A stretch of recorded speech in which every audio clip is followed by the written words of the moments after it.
एक समय की बात है। एक गांव में दो भाई रहते थे। उनमें से एक अमीर था जिसका नाम सूर्य प्रकाश था और दूसरा भाई गरीब था जिसका नाम चंद्र प्रकाश था। एक बार वो दोनों इकट्ठे हुए और आपस में बातचीत करने लगे।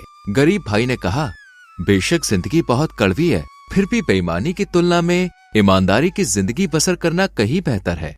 वाह, क्या बात है। अब दुनिया में ईमानदारी नाम की कोई चीज बाकी ही नहीं रही, सिर्फ बेईमानी ही बेईमानी है। ईमानदारी से तुम्हारा कुछ भला नहीं होगा। मगर गरीब भाई अपनी बात पर डटा रहा। नहीं भाई, मैं तो यही समझता हूँ कि ईमानदार होना ही बेहतर है। अगर ऐसी ही बात है तो आओ शर्त हो जाए। हमें जो 3 आदमी सबसे पहले मिलेंगे, हम उन्हीं से यह पूछेंगे कि उनकी इस बारे में क्या राय है। अगर वो कहेंगे कि तुम ठीक कहते हो तो मेरे पास जो कुछ है वो सब तुम्हारा हो जाएगा, और अगर वो कहेंगे कि मैं ठीक कहता हूँ तो जो कुछ तुम्हारे पास है वो सब मैं ले लूंगा। मुझे मंजूर है। वो दोनों घर से चल पड़े और आखिर में एक आदमी से उनकी मुलाकात हुई जो उस जगह से लौट रहा था जहां उसने फसल के मौसम में लगातार कड़ी मेहनत की थी। राम राम भाई। राम राम भाई, राम राम। भाई, हम आपसे कुछ पूछना चाहते हैं। हाँ, पूछो, क्या पूछना चाहते हो? दुनिया में ईमानदारी की जिंदगी बिताना बेहतर है या फिर बेईमानी की? भला लोग आज की दुनिया में ईमानदार है ही कहाँ। अब मुझे ही ले लो, मैं हर रोज कड़ी मेहनत से काम करता हूँ, मगर मैंने कमाया कुछ नहीं। मेरी जरा सी कमाई का कुछ हिस्सा भी मालिक ने हड़प लिया। ये है भैया ईमानदारी का नतीजा। मैं तो कहता हूँ ईमानदारी से बेईमानी कहीं अच्छी है। देखा भाई, मेरी बात सही है और तुम्हारी गलत। चंद्र प्रकाश को बड़ा दुख हुआ, मगर करता तो क्या, वो आगे चल दिए और चलते चलते उन्हें एक व्यापारी मिला। राम राम भाई। राम राम भाई। हम आपसे कुछ पूछना चाहते हैं। हाँ भाइयों, जरूर। भाई, दुनिया में ईमानदारी की जिंदगी बिताना बेहतर है या बेईमानी की? अरे वारे भोले लोगों, ईमानदारी की जिंदगी में क्या रखा है। अगर कोई माल बेचना हो तो 100 बार झूठ बोलने की जरूरत पड़ती है, छल कपट करना पड़ता है। ऐसा ना करने का मतलब होगा कुछ भी बेच ना पाना। इतना कहकर वो अपने रास्ते चल दिया। देखा तुमने, दूसरी बार भी मेरी ही बात सही निकली। चंद्र प्रकाश का दिल और भी बैठ गया, मगर वो करता भी तो क्या, वो आगे चल दिया और आखिर एक जमींदार से उनकी मुलाकात हुई। राम राम श्रीमान जी। राम राम जी। श्रीमान जी, हम आपसे कुछ पूछना चाहते हैं।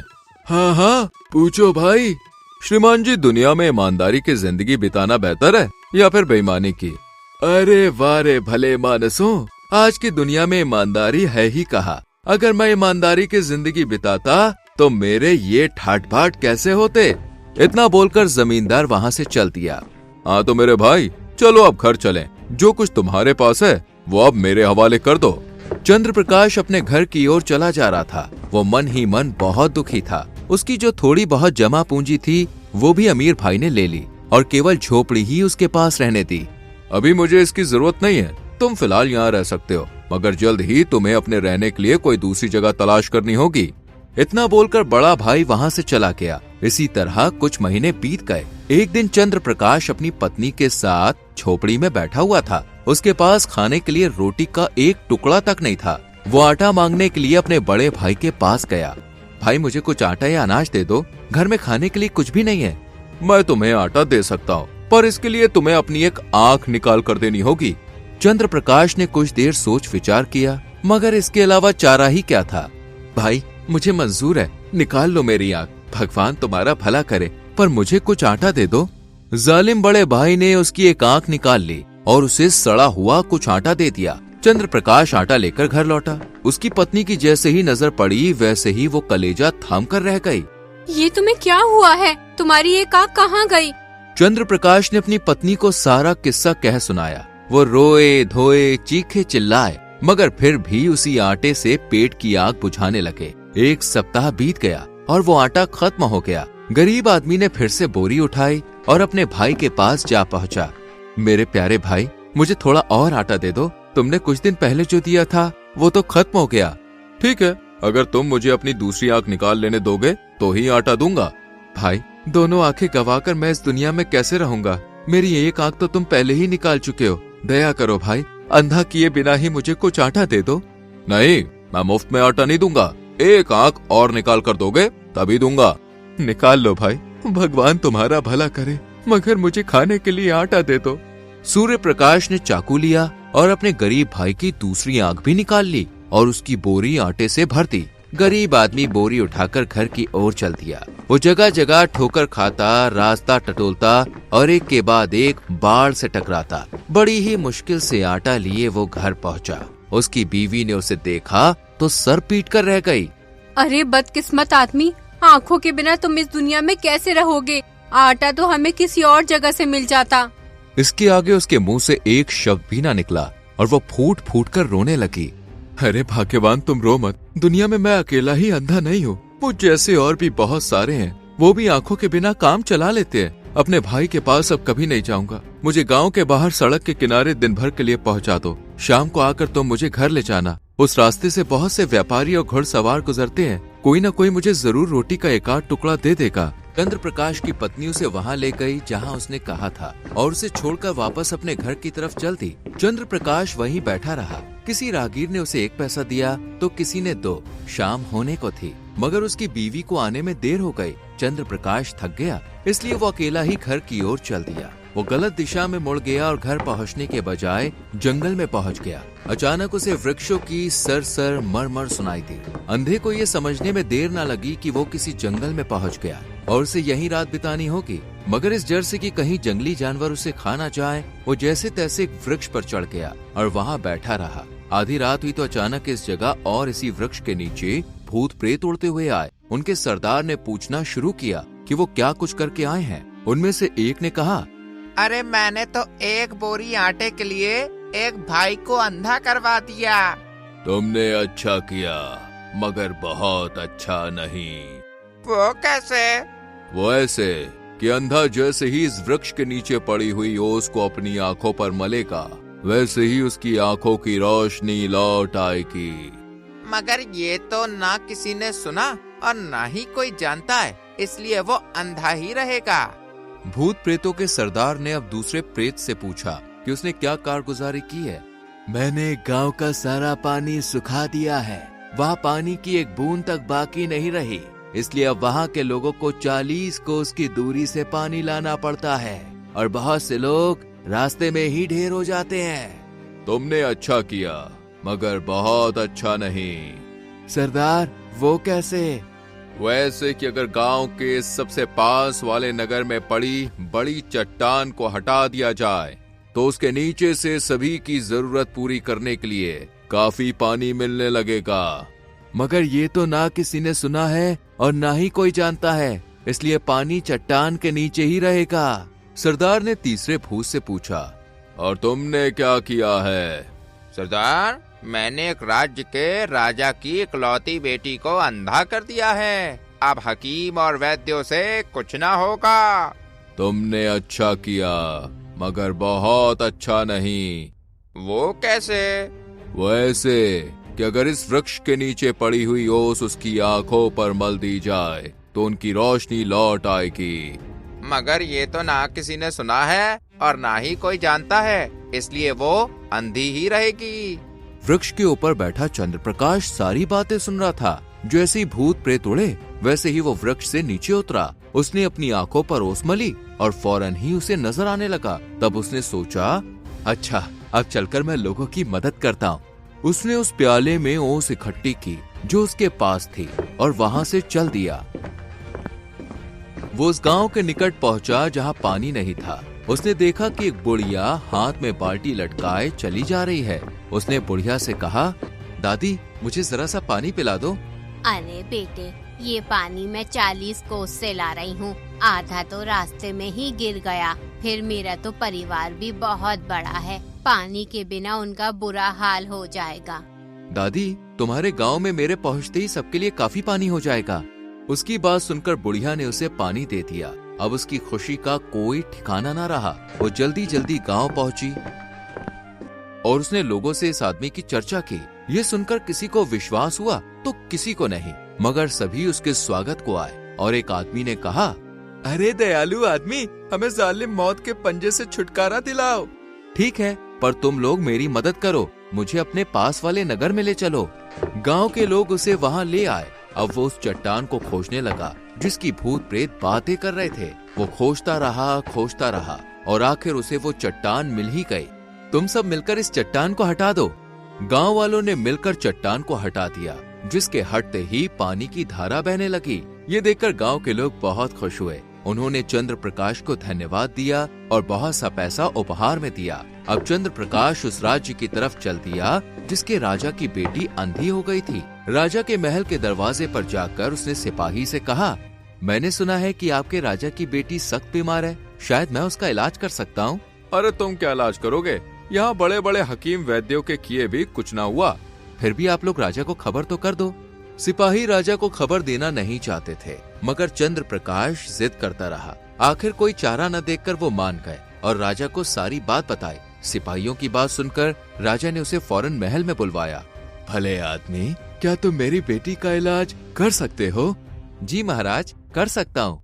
अगर तुम उसे भला चंगा कर दोगे तो मैं तुम्हें मुंह मांगा इनाम दूंगा। चंद्र प्रकाश को राजकुमारी के कमरे में पहुंचाया गया। उसने वो ओस राजकुमारी की आंखों पर मली जो वो अपने साथ लाया था। ओस के मलते ही राजकुमारी को फिर से सब नजर आने लगा। जब राजा को इस बात का पता चला तो उसे बहुत खुशी हुई। उसने चंद्र प्रकाश को इतनी दौलत दी कि उसे घर ले जाने के लिए घोड़ा गाड़ियों की जरूरत पड़ी। इसी बीच उसकी पत्नी रोती तड़पती रही। उसे पति का कुछ भी अता पता नहीं था। वो सोचती है कि उसका पति अब इस दुनिया में नहीं रहा कि तभी अचानक से चंद्र प्रकाश घर आ पहुंचा और बोला, अरे भाग्यवान, दरवाजा खोलो। जब उसकी पत्नी ने देखा कि उसके पति की आंखें लौट आई हैं, तो वो खुशी से चिल्लाई, तुम्हारी नजर लौट आई? हे भगवान, तुम्हारा लाख लाख शुक्र है। ये सब कैसे हुआ, बताओ तो। अरे भाग्यवान, जरा ठहरो तो, पहले धन दौलत अंदर तो रख लो। अंदर बैठकर चंद्र प्रकाश ने अपनी पत्नी को सारी बातें बताई। जब उसके बड़े भाई को इस बात की खबर मिली तो वो दौड़ता हुआ उसके पास आया। भाई, ये सब कैसे हुआ कि तुम्हारी नजर लौट आई और तुम ऐसे धनी भी हो गए?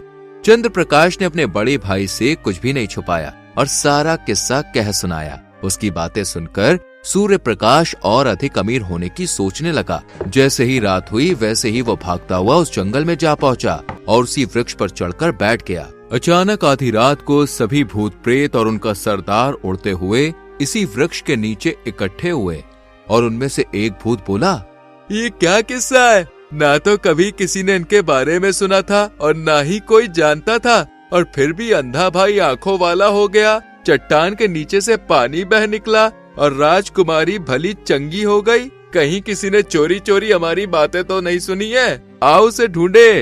वो तलाश करने लगे तो अमीर भाई को उसी पेड़ पर बैठे पाया। उन्होंने उसे पकड़ के मार दिया। इसलिए कहते हैं दोस्तों, ज्यादा लालच करना अच्छा नहीं होता। सूरजपुर नाम का एक गांव था जहां धनीराम नाम का एक सेठ रहा करता था। अपने नाम की तरह ही ये धन से परिपूर्ण था। बड़ी सी हवेली, नौकर चाकर, हीरे जवाहरात, हर ऐशो आराम की चीज मौजूद थी। लेकिन इतनी संपत्ति होने के बाद भी धनीराम बड़ा कंजूस था। धनीराम की आदत थी कि ये हर सुबह सवेरे उठकर नदी के पास जाता और वहां स्नान करता था और फिर घर आकर नित्य नियम योग वगैरह करता था। अरे भाग्यवान, जल्दी से मेरे कपड़े निकाल दो। आज तो लगता है मुझे नदी तक पहुंचने में देर हो जाएगी। अरे क्यों परेशान होते हो जी? आप ही हर रोज की तरह नदी पर पहले स्नान करेंगे। भला आपसे जल्दी कोई उठता है? हाँ हाँ, सही कहा। चलो अब मैं चलता हूँ। धनीराम हर रोज की तरह नदी पर सबसे पहले पहुंच जाता है। चलो, अच्छा है कोई नहीं आया, जल्दी से पहले स्नान कर लेता हूँ। धनीराम स्नान करने के बाद अपने महल लौट आता है। आ गए ना आप? मैंने कहा था ना, पहले स्नान तो आप ही करेंगे। चलिए अब मैं आपके लिए नाश्ता लगवा देती हूँ। तभी धनीराम की बेटी इसके पास आती है। पिताजी, मुझे कुछ पैसे चाहिए। मेरी दोस्त मीना का जन्मदिन आ रहा है, मुझे उसके लिए कुछ गिफ्ट लेकर आना है। क्या जन्मदिन? उसके जन्मदिन पर तुम क्यों पैसे खर्च कर रही हो? पता भी है ये पैसे कितनी मेहनत से कमाए हैं मैंने। किसी को कुछ देने की कोई जरूरत नहीं है। अगर चाहो तो घर पर बुलाकर उसे एक टाइम का खाना खिला देना। बेटी का दिल है तो दे दीजिए ना, थोड़े पैसों में क्या हो जाएगा। अरे भाग्यवान, कैसी बातें करती हो? मीना का बर्थडे तो साल दर साल आएगा, तो हर साल पैसे बर्बाद करेंगे क्या हम? रश्मिका उदास होकर यहाँ से चली जाती है। धनीराम अगली सुबह फिर से जल्दी उठकर नदी पर नहाने के लिए चला जाता है। जब ये नदी में नहा रहा होता है तो हाथ में लोटा, गले में माला और माथे पर तिलक लगाए एक संत आ जाते हैं जो धनी राम को अच्छे से जानते थे। सेठ राम राम। धनी राम इन्हें देखकर कुछ नहीं बोलता और नदी में शांत खड़ा रहता है। संत ने फिर से कहा, सेठ राम राम। लेकिन इस बार भी धनी राम ने कोई जवाब नहीं दिया। मुझे लगता है ये संत बाबा जरूर कुछ पैसे मांगने आए हैं। मैं इन्हें कोई जवाब ही नहीं दूंगा और ना ही पैसे दूंगा, अपने आप चले जाएंगे। लेकिन संत कुछ मांगने नहीं बल्कि सेठ को राम राम कहने आए थे। धनी राम बिना कुछ कहे खड़ा होकर अपने काम में लगा रहता है और संत तीसरी बार कहते हैं, सेठ राम राम। तो धनी राम गुस्से में कहता है, हट हट, दूर हट। पता नहीं सुबह सवेरे कहां से मांगने के लिए आ जाते हैं। नहीं है मेरे पास मुफ्त में देने के लिए कोई पैसे वैसे। संत धनी राम का ये बर्ताव देखकर बहुत दुखी होते हैं। संत मन ही मन सोचते हैं कि मैं संत साधु होकर भगवान की आराधना में लीन रहता हूँ, जबकि धनी राम जैसा साधारण व्यक्ति भगवान का नाम लेना भी पसंद नहीं करता। वो इसलिए कि कहीं कुछ देना ना पड़ जाए। राम राम की जगह हट हट बोलता है। धनी राम का यही घमंड संत को बहुत ज्यादा चुभता है, इसलिए वो अब धनी राम को सबक सिखाने का फैसला करते हैं। संत तुरंत अपनी शक्ति से सेठ धनी राम का रूप ले लेते हैं और धनी राम के घर पहुंच जाते हैं। नौकर धनी राम को देखकर काफी हैरान होता है। अरे मालिक, आप इतनी जल्दी कैसे आ गए? सब ठीक तो है ना? कहीं कोई परेशानी तो नहीं हुई? नहीं नहीं, ऐसी कोई बात नहीं है, मैं बिल्कुल ठीक हूँ। लेकिन एक बहरूपिया मेरा भेष लेकर गांव में घुस आया है। मैं नहीं चाहता कि वो मेरी हवेली में आकर कुछ गड़बड़ कर दे, इसलिए मैं उससे पहले घर आ गया ताकि तुम लोगों को उसकी खबर दे सकूं। ध्यान रखना, अगर कोई मेरा भेष लेकर हवेली में घुसे तो उसे तुरंत बाहर निकाल देना, अंदर मत आने देना। ठीक है महाराज, जैसा आपका हुक्म। धनी राम नदी में स्नान करने के बाद घर आकर नित्य नियम करता था। संत भी धनी राम के रूप में भजन पाठ करने लगते हैं और विमला रश्मिका को भी इन पर जरा भी शक नहीं होता। कुछ देर में असली धनी राम धोती पहने, हाथ में लोटा लिए हवेली में आ जाता है। अरे अरे, कहाँ घुसे चले आ रहे हो? कौन हो तुम? चले जाओ यहाँ से। दिमाग तो ठीक जगह पर है ना? मुझसे पूछ रहा है कि मैं कौन हूँ? अपने मालिक को भूल गया क्या? मालिक? अच्छा मजाक था। सुबह सुबह दिमाग मत खराब कर, चल जा यहाँ से। समझ नहीं आता कि मैं धनी राम हूँ जिसने तुझे नौकरी दी। अरे विमला, रश्मिका, कहाँ हो? देखो तो जरा इस 2 कौड़ी के नौकर को, मुझे भगा रहा है। सही तो कह रहा है। कौन हो तुम और मेरे पति का भेष लेकर हमें लूटने आए हो? जाओ यहाँ से। हाँ हाँ जाओ। नौकर, तुम इसे धक्के देकर बाहर निकालो, ये ऐसे नहीं जाएगा। नौकर धक्के देकर धनी राम को उसकी हवेली से बाहर निकाल देता है। हे भगवान, ये सब क्या हो रहा है? मुझे तो कुछ भी समझ नहीं आ रहा। मुझे मेरी हवेली से बाहर निकाल दिया गया। मेरा परिवार मुझे पहचान नहीं पा रहा है। अब मैं कहाँ जाऊंगा? मेरे व्यवहार की वजह से कोई भी मुझ पर यकीन नहीं करेगा। लोग मेरा मजाक बनाएंगे। धनी राम कुछ देर गांव में आसपास घूमता रहता है और फिर इसे राजा के सबसे करीबी मंत्री का ख्याल आता है, जो कि धनी राम को अच्छे से जानता था। अरे भाई, किसी तरह मेरी राजा से मुलाकात करवा दो। मैं एक बड़ी उलझन में फंस गया हूँ। वो बहरूपिया मेरी हवेली में बैठकर मजे कर रहा है और मैं हवेली होने के बाद भी दर दर भटक रहा हूँ। तुम परेशान मत हो धनी राम, हम अभी राजा के महल चलते हैं, वहीं समस्या का समाधान निकालेंगे। हाथ में लोटा लिए और धोती पहने धनी राम मंत्री के साथ राजा के महल चला जाता है। राजा जब धनी राम की ये हालत देखते हैं तो कहते हैं, अरे धनी राम, ये क्या हाल बना रखा है? सब ठीक तो है ना? 4 घोड़ी की बग्घी में आने वाले आज तुम कैसे हाथ में लोटा लिए हमारे दरबार में चले आए? अरे महाराज, मैं क्या बताऊं, कुछ भी ठीक नहीं है। मेरी तो मानो जैसे दुनिया ही पलट गई। एक बहरूपिया मेरे घर में मेरा रूप लेके घुस आया है। ना तो मेरा नौकर मुझे पहचान रहा है और ना ही मेरा परिवार। वो लोग मुझे बहरूपिया समझ रहे हैं और मुझे धक्के देकर बाहर भी निकाल दिया है। अब आप ही न्याय कीजिए। क्या बहरूपिया?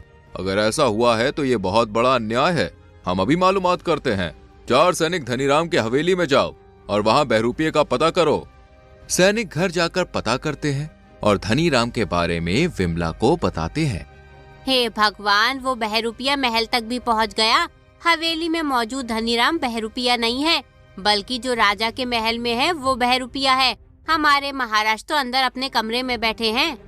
सैनिक जब धनीराम को कमरे में बैठा देखते हैं तो वो भी चौंक जाते हैं और राजा को जाकर पूरी बात बताते हैं। ऐसा कैसे हो सकता है? दो धनीराम, लेकिन कैसे?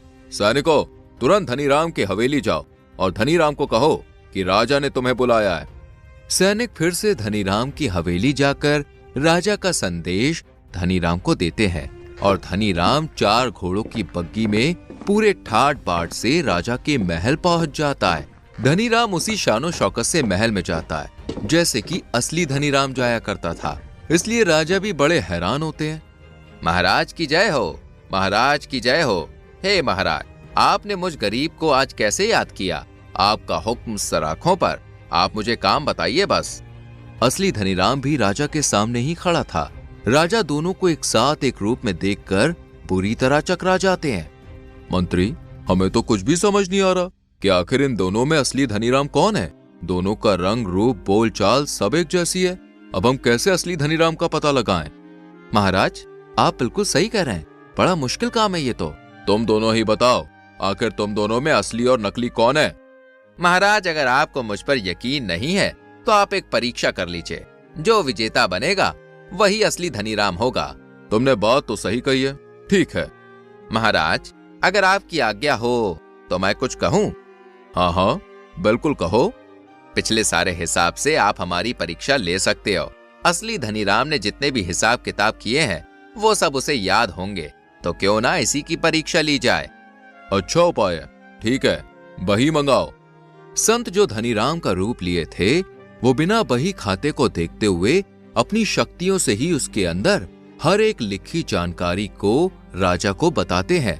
राजा जब इसे बही खाते की किताब से चेक करते हैं तो सब बराबर हिसाब बैठता है। अब बारी थी असली धनीराम की परीक्षा की। चलो, अब तुम बताओ। धनीराम को कुछ भी याद नहीं होता और ये नजरें झुकाए याद करने की कोशिश करता रहता है, लेकिन कोई भी फायदा नहीं होता। तो अब ये फैसला हो गया है कि असली धनीराम ये है, तुम इसके बहरूपिये हो, इसलिए तुम पिछला हिसाब किताब नहीं बता पाए। नहीं नहीं महाराज, मुझे हिसाब याद नहीं, लेकिन मेरा यकीन कीजिए, मैं ही असली धनीराम हूँ। अच्छा, एक तो धोखा और ऊपर से झूठ भी, तुम्हें इसकी सजा मिलेगी। सैनिकों, इसको जाकर जेल कोठरी में बंद कर दो। नहीं नहीं महाराज, ऐसी सजा मत दीजिए, इससे भूल हो गई। ये आगे से ऐसी कोई गलती नहीं करेगा, इसे जाने दीजिए। आप तो बड़े दयालु हैं, इसे इस बार छोड़ दीजिए। ठीक है, तुम कहते हो तो जाने देते हैं, लेकिन आगे से ये हमारे राज्य में दिखाई ना दे। अगली सुबह सवेरे धनीराम फिर से नदी पर स्नान करने के लिए गया तो देखा कि संत पहले से ही वहां मौजूद है। सेठ राम राम। ये सुनकर धनीराम को सब समझ आ गया कि वो सब संत के अपमान का बदला था। वो सिर्फ एक जादुई चमत्कार था। मुझे माफ कर दीजिए, मैंने आपका अपमान किया, मुझसे बहुत बड़ी भूल हो गई, मुझे माफ कर दीजिए। जो अपमान मेरा हुआ वो तुमने नहीं, तुम्हारे घमंड ने किया था, तुम्हारे लालच ने किया था, ताकि तुम कुछ देने से बच सको। इंसान दुनिया की अगर सारी संपत्ति भी संजो कर रख ले तो वो कभी सफल इंसान नहीं बन सकता। सफल इंसान तो वो होता है जो धन होने के साथ दूसरों के लिए दया प्रेम रखे, सबके साथ अच्छे से बर्ताव करे और पैसों से ज्यादा इंसान का मान रखे और भगवान का नाम जपे। मैं अपनी गलती समझ गया, आगे से मैं कभी किसी के साथ बुरा व्यवहार नहीं करूंगा। धनीराम अपनी गलती को समझकर एक नए बदलाव के साथ अपने घर चला जाता है और सब कुछ पहले की तरह हो जाता है। तो दोस्तों, कैसी लगी आपको ये दिल छू लेने वाली कहानी? कमेंट में बताएं। वीडियो को लाइक और शेयर करके चैनल को सब्सक्राइब करें और बेल आइकॉन प्रेस करें। मिलते हैं अगली वीडियो में। सूरज एक गरीब आदमी था। अपना घर चलाने और अपने बच्चों का पेट भरने के लिए वो दूसरों के यहाँ मेहनत मजदूरी किया करता था। कई बार उसे पूरे दिन मजदूरी करने के बदले सिर्फ आधे पैसे, फटे पुराने कपड़े और बासी खाना मिल जाता था, जिन्हें वो शाम को अपने गमछे में बांधकर अपने बच्चों के लिए घर ले जाता था। घर में घुसते ही उसकी पत्नी कावेरी बोली, अगर पैसे मिले हो तो दे देना, लड़कियों के लिए गरम कपड़े लाने हैं। जरा सांस तो लेने दो, कुछ कपड़े मिले हैं, पहना कर देख लो, ये सर्दियाँ तो कट ही जाएंगी। हर बार सर्दियाँ तुम्हारे मिले हुए इन चीथड़ों में ही कट जाती हैं। पता नहीं कभी नए मयस्सर होंगे या नहीं। सूरज ने गमछा खोला और कावेरी से कहा, आज के काम में कपड़ों के साथ साथ एक खाना भी मिला है, मिल बांट कर खा लो, साथ में गुड़ खाकर पानी पी लेना, पेट भर जाएगा। कावेरी ने सूरज से ये भी नहीं पूछा कि तुमने खाना खाया या फिर नहीं, और खाना लेकर अंदर चली गई। ये देखकर सूरज की आंखों में आंसू आ गए। उसने भी सुबह से कुछ नहीं खाया था। बेटियों के खातिर पेट पर पट्टी बांधकर वो दिन रात कमाता रहता। 3 बेटियां होने के बाद एक बेटे की चाह थी, अगर बेटा हो जाए तो घर में कमाने वाला और हो जाएगा। कावेरी की सास दया चिल्लाते हुए बोली, अरे ओ कावेरी, ये सूरज कहाँ चला गया? राखी आ रही है, कुछ पैसों का इंतजाम करके रख ले, लड़कियां ससुराल से आएंगी तो खाली हाथ जाते हुए अच्छी नहीं लगेंगी। कावेरी को ये सुनकर गुस्सा आया, लेकिन वो गुस्सा पीते हुए बोली, अम्मा जानती तो हो इनकी अकेले की जान को कितने झमेले हैं, इस राखी पर शायद कुछ न हो पाएगा। बहन बेटी को देने से बरकत आती है, लेकिन तुम लोगों के हाथ से तो कुछ छूटता ही नहीं है। कल को जब अपनी 4-4 बेटियां राखी पर आया करेंगी तब पता चलेगा।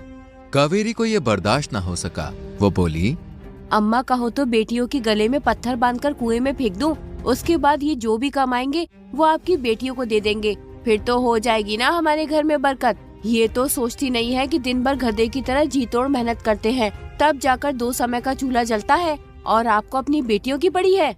बस तुझे तो बोलने का मौका मिलना चाहिए, मना कर दूंगी अपनी बेटियों से, कोई जरूरत नहीं है त्योहार पर आने की। तभी कावेरी की बड़ी बेटी लता स्कूल से रोती हुई आई और बोली, माँ मुझे स्कूल नहीं जाना, मास्टर जी ने मुझे मारा। मास्टर जी ने मारा, लेकिन क्यों? तूने स्कूल का काम पूरा नहीं किया होगा, पूरा दिन खेल में जो ध्यान रहता है। नहीं माँ, काम तो पूरा था, लेकिन मास्टर जी कह रहे थे कि मेरी 2 महीने की फीस जमा नहीं हुई है। हे भगवान, पलक झपकते ही 2 महीने बीत गए और फीस तो इन दोनों की भी बाकी होगी। बोलती हूँ तेरे पिताजी से, कोई ना कोई बंदोबस्त तो करना पड़ेगा। शाम को सूरज के आते ही कावेरी ने फीस की बात की। ये सुनकर सूरज परेशान हो गया। वो सोचने लगा कि तीनों बेटियों की फीस मिलाकर 300 रुपए बैठती है, 100 रुपए मजदूरी के मिलते हैं, फिर 300 रुपए कैसे जुटाऊंगा। रात यूं ही फीस की चिंता में गुजर गई। गांव में सर्कस लगा था। लड़कियां जिद करने लगी कि पिताजी आज हमें सर्कस ले चलो, हमें भी सर्कस देखना है। चलो ना, वैसे ही कहीं जाना नहीं होता। सूरज सबके जिद करने पर उन्हें सर्कस ले गया। सर्कस में जाकर बच्चों ने खूब मजे किए। पहली बार सबके चेहरे पर इस तरह की मुस्कान आई थी, लेकिन सूरज तो अब भी बच्चों की फीस की उलझन में ही पड़ा हुआ था। सर्कस में घूमते घूमते देखा कि एक जगह एक लड़ाकू सांड अच्छे अच्छे सूरमाओं को पटकी दे रहा था। उसे काबू करने वाले को 5000 रुपए का इनाम था। सूरज कावेरी से बोला, सुनो, मैं कोशिश करके देखूं? रहने दो, एक पटकी दे दी तो महीने भर भी सीधे नहीं हो पाओगे। अरे एक बार कोशिश करने में क्या हर्ज है? अगर जीत गया तो बच्चों की फीस चली जाएगी, राखी का त्योहार भी हो जाएगा और तुम्हें भी एक अच्छी सी साड़ी दिलवा दूंगा। कावेरी इतनी सारी कमी पूरी होते देख भला सूरज को कैसे रोकती। सूरज सांड से लड़ने चला गया। सांड को काबू करते समय सूरज के दिमाग में सिर्फ एक ही बात थी कि बस कल किसी भी हालत में बच्चों की फीस जमा करनी है। भगवान ने सूरज की सुन ली और सूरज जीत गया और उसे 5000 रुपए मिल गए। कावेरी, मैं जीत गया, मैं 5000 जीत गया। अब सब कुछ ठीक हो जाएगा। चलो तुम्हें आज एक अच्छी सी साड़ी दिलाता हूँ, फिर हम सब मिलकर गोलगप्पे खाएंगे। सबके सब बहुत खुश थे। इधर दया बैठी हुई सबका इंतजार कर रही थी। उनके घर आते ही दया बोली, आने का समय हो गया तुम्हारा। ये नहीं पता कि मुझे भी भूख लगी होगी। खुद तो चाट पकौड़े खाकर आए होंगे ना, फिर मेरा किसे ख्याल है। क्यों नाराज होती हो अम्मा, बनाती हूँ गरम गरम रोटी। कावेरी दया के लिए रोटी बना ही रही थी कि उसे उल्टियाँ होने लगी। जरूर सर्कस में कुछ उल्टा सीधा खाकर आई होगी, तभी उल्टी हो रही है। सूरज को भी ऐसा लगा, लेकिन बात तो कुछ और थी। कावेरी फिर से माँ बनने वाली थी। तुम ठीक तो हो ना? कैसे कहूँ? मतलब मैं समझा नहीं। कावेरी पेट की तरफ इशारा करके बोली, इस बार फिर से। इस बार तो उम्मीद है ना कि बेटा ही होगा। डरती हूँ कि कहीं इस बार भी बेटी हुई तो। लता 6 साल की हो गई है, अब बच्चा पैदा करना क्या शोभा देगा? अच्छा तो नहीं लगता। लेकिन बहनों के लिए एक भाई और नाम चलाने के लिए वारिस भी तो हो। बेटा ही होगा इस उम्मीद में 9.5 महीने बीत गए और एक दिन कावेरी की तबीयत खराब होने लगी। सूरज जल्दी से जा और दाई माँ को बुला ला। सूरज गया और दाई माँ को बुला लाया। दाई माँ कावेरी को देखकर बोली, अरे दया, इस बार तो बड़ा मुश्किल है। तीनों बेटियां तो मैंने ही पैदा की थी, लेकिन इस बार बहू को अस्पताल ले जाना पड़ेगा। बच्चा ऑपरेशन से होगा। ऑपरेशन का नाम सुनते ही सूरज के होश उड़ गए, लेकिन कावेरी की जान पर बनी थी, इसलिए अस्पताल जाना जरूरी था। सूरज ने पड़ोस से रिक्शा लिया और कावेरी को सरकारी अस्पताल ले पहुंचा। डॉक्टर साहब, मेरी बीवी बड़ी तकलीफ में है, जल्दी से कुछ करो। डॉक्टर चेक करते हुए बोले, देख, बच्चे की धड़कन कम होती जा रही है, लेकिन हमारे अस्पताल में बच्चे को रखने के लिए मशीन नहीं है, इसलिए तुम इन्हें प्राइवेट अस्पताल में ले जाओ। एकदम से इतना संकट आएगा सूरज ने कभी सोचा भी नहीं था। कावेरी की आंखों से आंसू बहने लगे। तुम चिंता मत करो, हम प्राइवेट अस्पताल चलेंगे, मैं तुम्हें कुछ नहीं होने दूंगा। लेकिन प्राइवेट अस्पताल में जाने के लिए बहुत सारे पैसे चाहिए थे, इसलिए वो कावेरी को अस्पताल में भर्ती करके गांव में जमींदार के पास पहुंचा। बाबूजी, कुछ पैसे उधार मिल जाते तो बहुत मेहरबानी होगी। बीवी पेट से है, अस्पताल में जिंदगी और मौत से लड़ रही है। कितने चाहिए सूरज? 10,000 चाहिए, मैं आपकी पाई पाई चुका दूंगा। तुम्हारे पिता हमारे बहुत अच्छे मित्र थे, इसलिए दे देता हूँ, लेकिन 2 महीने बाद मुझे मेरा पैसा वापस मिलना चाहिए। आपकी बहुत बहुत मेहरबानी। पैसा लेकर वो दौड़ता हुआ अस्पताल पहुंचा। कुछ देर के बाद, बेटा हुआ है, लेकिन अभी स्थिति नाजुक है, इसलिए मशीन में रखा गया है। जैसे ही खतरे से बाहर आएगा हम दिखा देंगे। आधी अधूरी सही, लेकिन बेटा पैदा होने की खुशी में सूरज खुशी से रो पड़ा। चाहकर भी अपने आंसुओं को रोक नहीं पाया, और रोकता भी कैसे। उसकी मनचाही मुराद जो पूरी हुई थी। 3 दिन नर्सरी में रहने के बाद बच्चा उन्हें सौंप दिया गया। अब माँ और बेटा दोनों ठीक थे। अस्पताल में 7,000 रुपए खर्च हुए। घर आने के बाद कावेरी बोली, बहुत पैसा खर्च हो गया, सर पर कर्जा रखा गया, सो अलग। तो क्या हुआ, बेटा भी तो हुआ है, मैं हूं ना। अब कोई दूसरा काम देखूंगा और ये सारा कर्जा उतार दूंगा। कितने पैसे बचे हैं? 3,000। उनकी बातें सुनकर दया बोली, अरे सुन सूरज, तेरी बहनें भी भतीजे होने की खुशी में रेशमी साड़ी मांग रही हैं, और गांव में लड्डू भी तो बंटवाने हैं। ठीक है अम्मा, मैंने तो सोचा था कि पहले थोड़ा कर्ज उतार दूं। जिंदगी में कर्जा पानी तो लगे ही रहते हैं, पहले जो मैंने कहा है वो कर। 2-4 दिन अपने बेटे के साथ तो ऐसे ही बीत गए। उसके बाद सूरज ने सोचा, इससे अच्छा तो रिक्शा चलाना शुरू कर दूं। अभी 3,000 बाकी हैं, उसमें एक अच्छा रिक्शा आ जाएगा, बाकी तीज त्योहार सब बाद में। सूरज ने रिक्शा खरीद लिया और फिर रिक्शा चलाने लगा। रिक्शे से उसकी आमदनी तो ठीक होने लगी, मगर बचत के नाम पर उसे 1 रुपया भी नहीं बचता था। इसी तरह जमींदार के पैसों को 4-5 महीने बीत गए। एक दिन जमींदार घर पर आकर बोला, सूरज, लगता है तुम तो पैसा लेकर भूल गए हो, बताओ कब दोगे पैसे? बस बाबूजी, कुछ दिन और, फिर मैं आपके सारे पैसे दे दूंगा। अभी चाहकर भी पैसे इकट्ठा नहीं हो पा रहे हैं। सर्दी शुरू हो गई है, सोच रहा हूँ इस बार 2 रजाई खरीद लूं। बस 1 महीने की मोहलत और दे दो, दोबारा कहने का मौका नहीं दूंगा मैं। ठीक है, महीने से 1 दिन ज्यादा नहीं होना चाहिए। सर्दियों के दिन थे, ठंडी हवा से हड्डियां गले जा रही थी। कावेरी दुखी होकर बोली, सारे पैसे यूं ही खर्च हो जाते हैं, बच्चों पर एक भी स्वेटर और गर्म कपड़े नहीं है। क्यों? पिछले साल जिसके यहाँ मजदूरी की थी उसने अपने बच्चों के पुराने कपड़े दिए तो थे। पुराने ही तो थे, सब खराब हो गए। जो ठीक थे वो छोटे हो गए। वंश की तो पहली सर्दी है, इसे भी तो गर्म कपड़े चाहिए। कल से इसे बहुत खांसी जुकाम है, हल्का सा बुखार भी है। तवे पर हल्दी भूनकर चटा दो, ठीक हो जाएगा। जब पैसे होंगे स्वेटर और गर्म कपड़े ले आऊंगा। अभी तो पहले जमींदार के पैसे देने हैं, वरना आगे कोई फूटी कौड़ी भी नहीं देगा। सर्दी का कहर बढ़ता ही जा रहा था और सर्दी के साथ वंश की तबीयत भी खराब होती जा रही थी। महीना बीत गया। सुबह सुबह जमींदार आ खड़ा हुआ और बोला, सूरज, अब और बर्दाश्त नहीं करूंगा, मुझे मेरे पैसे चाहिए। बाबूजी, बड़ी मुश्किल से 3,000 रुपए जोड़े, फिलहाल इन्हें रख लो, मैं हर महीने 3-3 हजार रुपए करके लौटा दूंगा। ठीक है, लेकिन जो तुमने आनाकानी की तो घर पर कब्जा कर लूंगा, साथ में 3,000 मुझे ब्याज के भी चाहिए। लेकिन बाबूजी, ब्याज तो तय नहीं हुआ था। 6 महीने भी तो तय नहीं हुए थे, तुमने कहा था कि 2 महीने में लौटा दूंगा।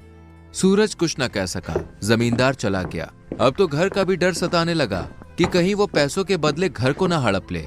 इसलिए सूरज का सारा ध्यान पैसा लौटाने पर था। वंश की तबीयत बिगड़ती जा रही थी। घर के सब नुस्खे आजमा कर देख लिए।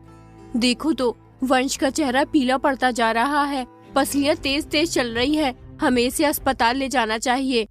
लेकिन बच्चे वाले डॉक्टर की फीस बहुत महंगी है।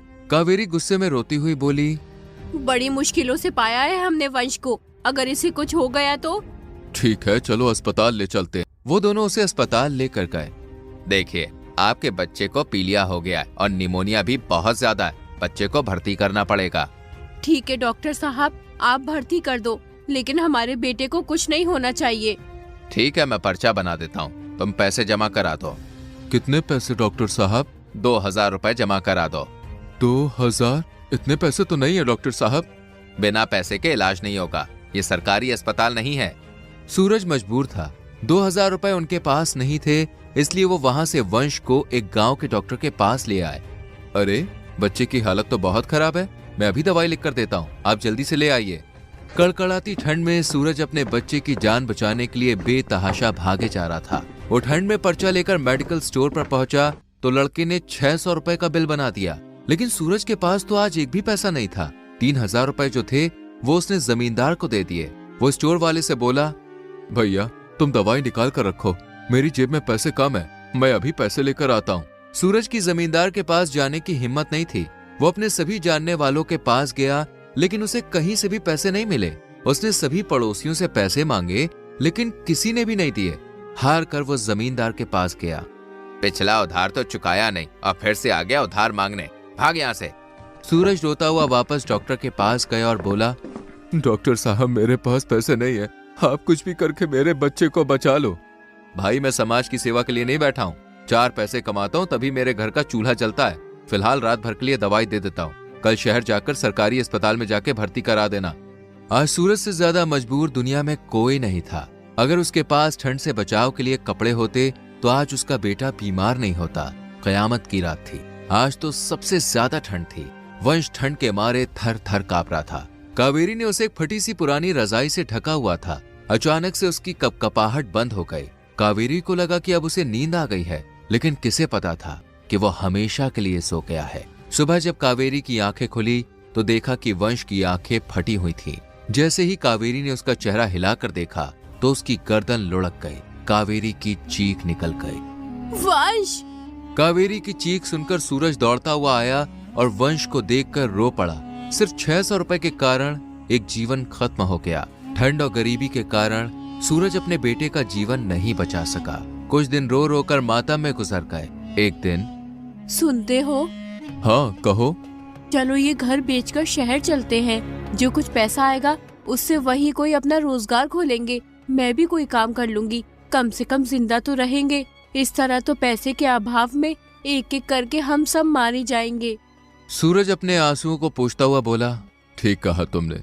सर पर अपनी ना सही किराए की छत तो होगी, शरीर पर ठंड से बचने के लिए गर्म कपड़े तो होंगे। फिर 2-4 दिन बाद वो लोग अपना घर जमींदार को बेचकर शहर चले गए।